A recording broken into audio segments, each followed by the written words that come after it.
자, 이번 시간에는 여러분들 이 언론을 통해서 이 코로나19와 관련해 가지고 여러 가지 공포증 이런 얘기를 많이 들어보셨을 텐데요. 그러면 그 코로나19와 관련한 직접적인 세균 공포증은 어떤 것이며 그 고치기 위해서 병원에 가면 병원과 관련된 공포증은 어떤 게가 있으며 그리고 위생과 관련해 가지고 이 대인관계를 함에 있어서 우리가 생각해 볼 수 있는 공포증 그리고 여기 일상생활 속에서 우리가 많이 쓰이는 공포증에 대해서 한번 간략하게 이야기해 보고자 합니다. 물론 뭐 책에 찾아보시면 이 공포증은 종류가 기본적으로 100여 가지 이상이 넘어갑니다. 굉장히 많습니다. 그걸 하나하나 세세히 뭐 해볼 필요는 없을 것 같고요. 그래서 이번 시간에 우리가 언론을 통해서 이번 코로나19를 통해서 우리가 듣게 될 이 공포증에 대해서 한번 먼저 이야기해 보겠습니다. 자, 그럼 이 공포증이라는 단어는 어디서 나왔는지 먼저 한번 우리 그 전쟁의 신 마르스라고 하죠. 물론 그리스와 로마에서 부르는 게 틀리죠. 아레스. 자, 이 전쟁의 신과 누가 미의 여신 아프로디테가 바람을 피죠. 그래서 쌍둥이 형제를 갖지 않습니까? 누굽니까? 파괴의 신인 데이모스와 공포의 신인 포버스를 갖죠. 그 포버스에서 나오는 게 포비아 아닙니까? 자, 어근에 이런 뭐 세균이다, 병원이다, 곤충이다, 대인이다 이런 말들을 붙이고 그 뒤에 미에 그 포비아를 붙여주면 무슨 공포증이 되죠. 그러면 그 특정 명칭이 나올 때 그 앞에 단어들이 일반적으로 요 명칭에서 앞에 부여되는 그 이름의 의미라는 거 한번 생각해 보시면 좋겠습니다. 자, 코로나19 이 바이러스 세균 이거에 대한 이 공포증 아닙니까? 자, 그러면 우리가 세균과 또는 오염, 더러움에 관한 공포증은 뭐냐? 우리 마이소포비아라는 게 있죠.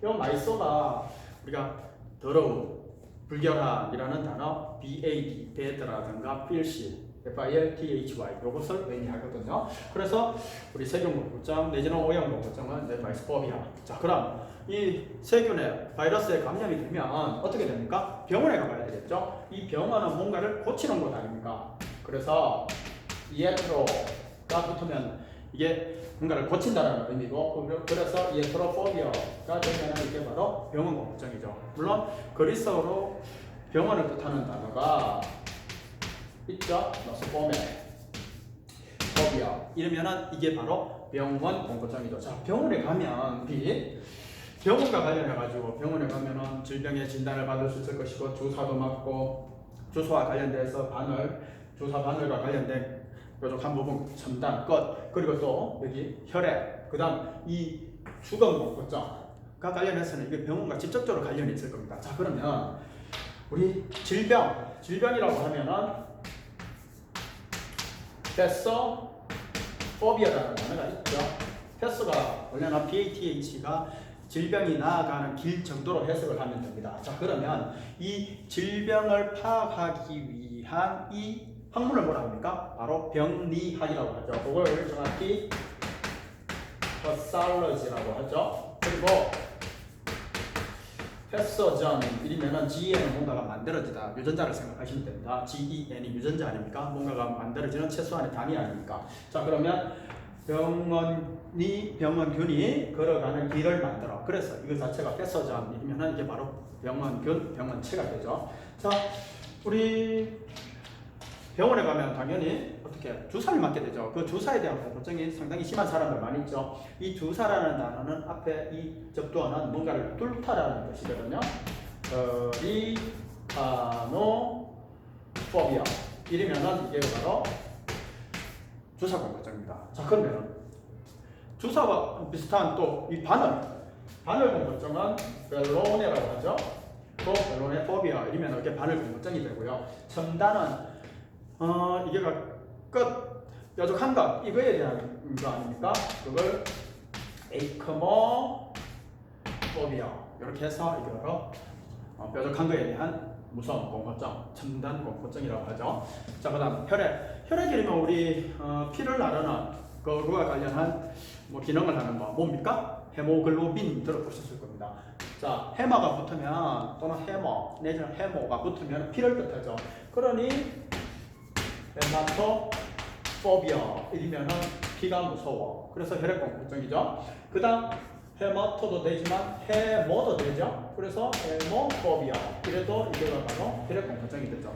자, 그리고 죽음에 대한 공포증은 누구나 다 있지 않겠습니까? 우리 그리스에서 죽음을 관장하는 신이 타나토스라고 있거든요. 그 뭐 어벤져스의 타노스도 아무래도 여기에서 이름을 착안해서 땄는지는 잘 모르겠습니다. 아무튼 우리 또 안락사를 뭐라고 합니까? 유서네이지어 할 때 보기에도 좋은 편안한 죽음이라는 뜻에 이 죽음의 신이 들어가 있죠. 자, 그러면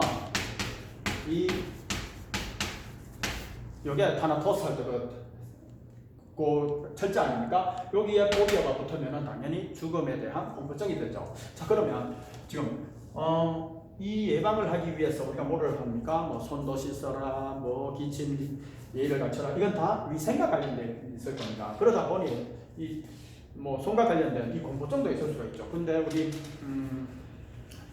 한류 열풍의 주연이 누굽니까? 보통 아이돌 가수들 아닙니까? 그 아이돌 가수들 안무를 짜주고 뒤에 백댄서들까지도 안무를 짜주는 사람을 뭐라고 합니까? 안무가라고 하죠. 그걸 바로 카이오로그래퍼를 이르는데 요 카이오로가 손이라는 뜻이거든요. 그러면 카이오로포비아 이래도 손이 무서운 거, 손 공포증이 되죠. 물론 또 이러니까 여러 사람이 있는 곳에 가면은 또 나에게 병이 옮길 것 같아. 그래서 여러 사람이 모여 있는 것 자체를 싫어하고 두려워하는 거. 그러니까 군중 공포증이죠. 이 군중 이러면은 우리가 흔히 사람을 이루는 데모를 쓰지 않습니까? 이게 사람입니다. 뭐 다른 클립에서 제가 풍토병, 그리고 유행병 할 때 엔데믹, 에피데믹, 팬데믹 할 때 그 DEM은 사람을 뜻한다고 했지 않았습니까? 그러니까 데모포비아 이러면은 이 사람 무리가 있는 거 무서워해. 그래서 이게 바로 군중 공포증이 되죠. 그다음 개인 공포증은 사람 하나하나를 접촉하는 걸 싫어하는 거죠. 그러니까 이 사회적 공포증이라는 말로도 쓰는데 이게 바로 소셜 포비아 이런 말을 쓰죠. 그리고 사람을 뜻하는 뭐 우리 안드로이드 할 때 그게 사람이라는 뜻이지 않습니까? 그러니까 엔스로가 붙으면 엔스로포비아 이게 바로 대인 공포증이 되죠. 자, 그리고 지금 치명률이라고 그러죠. 젊은 사람들은 그렇고 뭐 노약자분들은 원래 면역 체계가 약하고 그 면역 체계가 약함으로 인해가 기저질환을 가지고 있을 수 있는 확률이 더 높지 않습니까? 이런 분들이 코로나19에 감염이 되면 치명률이 높아지게 되어 있죠. 자, 그러면 이 늙어감에 대한 이 공포증도 있을 겁니다. 그래서 늙어가는 게 두렵다라는 게 제로가 붙으면 이게 바로 그리스어로 올드라는 뜻이거든요. 그러면 제로포비아 이러면은 이게 바로 늙어가는 게 무서워. 자, 그다음 여행 공포증은 어디 저기 사람과의 접촉을 줄이기 위해서 여행을 가는 것조차도 두려울 수가 있지 않습니까? 그럼 이 여행 공포증에 대해서 한번 생각해 볼 수 있는데 호도이면 이게 돌아다니다라는 뜻이거든요. 호도포비아 여행 공포증이 되죠. 자, 그다음 이 병이 특정 국가에서 시작돼가지고 그러면은 그쪽에서 많이 오염됐을 거라 생각을 하고 그쪽에서 들어오는 사람들, 그쪽 특정 지역, 특정 나라 출신의 사람들에게 혐오를 나타내는 거 이게 바로 외국인 공포증 아닙니까? 제노가 붙으면 그리스어로 낯선 손님이라는 뜻이거든요. 그러면 제노포비아 이러면은 이게 바로 외국인 공포증 또는 외국인 혐오증이 되죠. 자, 그다음 이 모든 일련의 공포증들이 절대적으로 또 나는 죽으면 어떡하지? 라는 이 공포라는 단어를 만들어낼 수 있지 않습니까? 여기에서 보다시피 공포는 포버스, 포비아 이렇게 나온다 했지 않습니까? 그러니까 포비아 이러면은 이게 바로 공포에 대한 공포 그 자체에 대한 공포증이 되죠. 자, 그리고 여기에서 보시는 거는 우리가 일상생활 속에서 접하게 되는 여러 가지 공포증들을 이렇게 간추려 본 겁니다. 자, 고소, 저 높이에 대한 공포증 아닙니까? 그걸 뭐라고 합니까? 에크로가 붙으면 하이트, 즉 높이를 뜻하죠.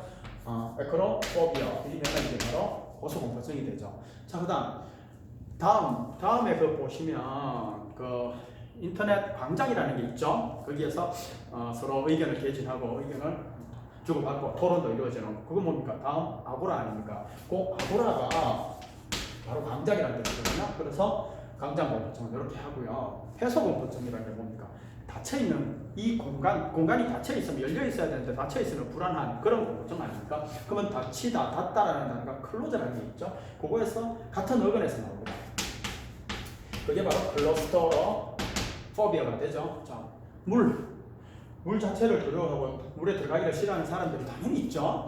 자, 물은 우리가 요 원소 자체가 물을 만드는 원소라는 뜻이죠. 그래서 수소를 그렇게 하이드로전 할 때 물을 만드는 원소 이런 뜻이죠. 그 하이드로가 붙으면 바로 물이라는 뜻이지 않습니까? 그러면 하이드로포비아 이러면은 이게 물에 대한 공포증이 될 것이고요. 우리 물 읽을 때도 아쿠아 자체보다는 아쿠아리움 같은 거 더 많이 들어보셨겠죠? 리움은 장소고 즉 물이 있는 장소. 그래서 수족관 아닙니까? 그러면은 에쿠어, 포비아.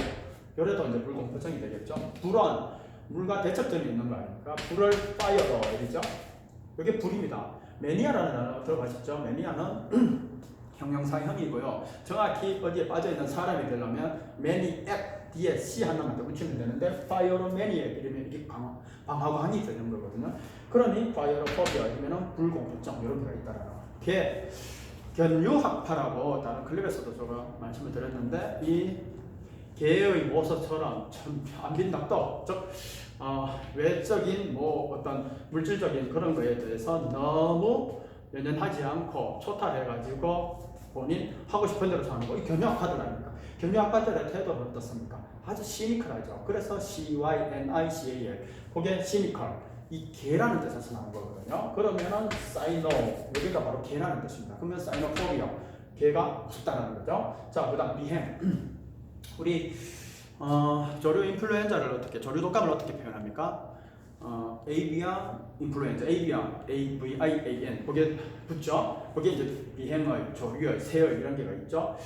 물론 AI이면은 artificial intelligence 이러면은 인공지능이라는 뜻도 있고요. 그리고 레오나르도 다빈치가 아니고요. 그 레오나르도 디카프리오 이 배우가 주연한 영화가 있었죠. AVIATOR 이게 비행가라는 뜻이지 않습니까? 그러면 AVIO가 붙으면 이게 바로 비행이라는 뜻이죠. 그러면 AVIO포비아이면은 비행 공포증이 될 것이고요. 우리 어둠을 관장하는 신이 누굽니까? 닉스 아닙니까? 닉스에서 나온 닉토가 붙으면 바로 어둠이라는 뜻 아닙니까? 그래서 어둠 공포증. 우리가 일상생활 속에서 무슨 공포증 이런 거를 얘기를 할 때 요 정도를 상식적으로 알고서 이 대화 속에서 적절히 써놓아 보면 일견 조금의 유식함을 드러낼 수도 있지 않을까요?